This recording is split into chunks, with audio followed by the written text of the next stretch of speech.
Obviously, it comes down to experience, right? I mean, do you come from that environment? Have you used this managed service concept before?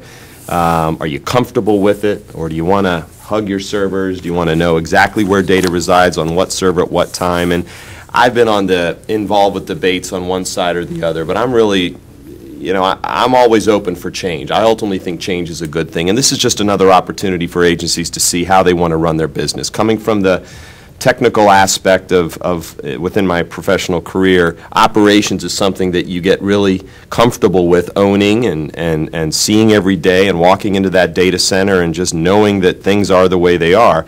But if you're open in your mind to the idea that this is a utility, much like we pay, I say a lot, our electric bills, our gas bills, those things that we need to do our job, they're a function of doing our job, then infrastructure becomes something that I think lends itself to a managed service type of environment. Web development, operational or application services and the like, I think those are opportunities where I think we may say, hey, let's do some homegrown stuff. Maybe you want to work with the vendors with that regard, but you lose some of that touch and feel. I work with developers who like to be there, especially in the pilot and prototype phase, where owning the equipment in that sandbox where we bake a lot of things at the department, it's great. And then if we ultimately can deploy it and then find that it could save us some money as a service that we can just pay for in terms of maintenance, I think it's an opportunity to go to that. It's not this one-size-fits-all.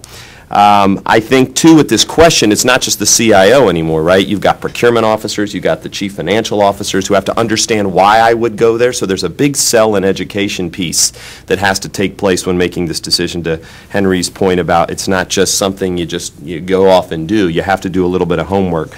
And I think this flexibility to explore and evaluate prior to making the decision is something every agency needs to invest in. And I think that's something that's critical. I'm trying to push that agenda at the Department of Energy with this strategic roadmap, and doing some things that we're doing that are around this crowdsourcing concept, and really bringing in-house ideas that we can bake for a while before we decide do we want to own it and do we want to go out and buy it. It's easy for a vendor to come in and say all the great things that their products can do, but I think to Bill's point about, we spend $80 billion a year in the federal government on IT, services and equipment, and you darn well know that what we're buying is capable of doing a lot more than what we're probably using it for. So I look at the partnership with industry to say, hey, before you guys go and buy this, even though it's going to make my quota, you do have a switch, you do have a router, you do have some circuits that are capable of capacity that you could enable, and that's a service that could be either in-house or managed. So, there's a lot that goes into it, but I think, again, this speaks to the empowerment and the passion that the person making that decision and driving those discussions is key to the success and ultimately how these paradigms are adopted.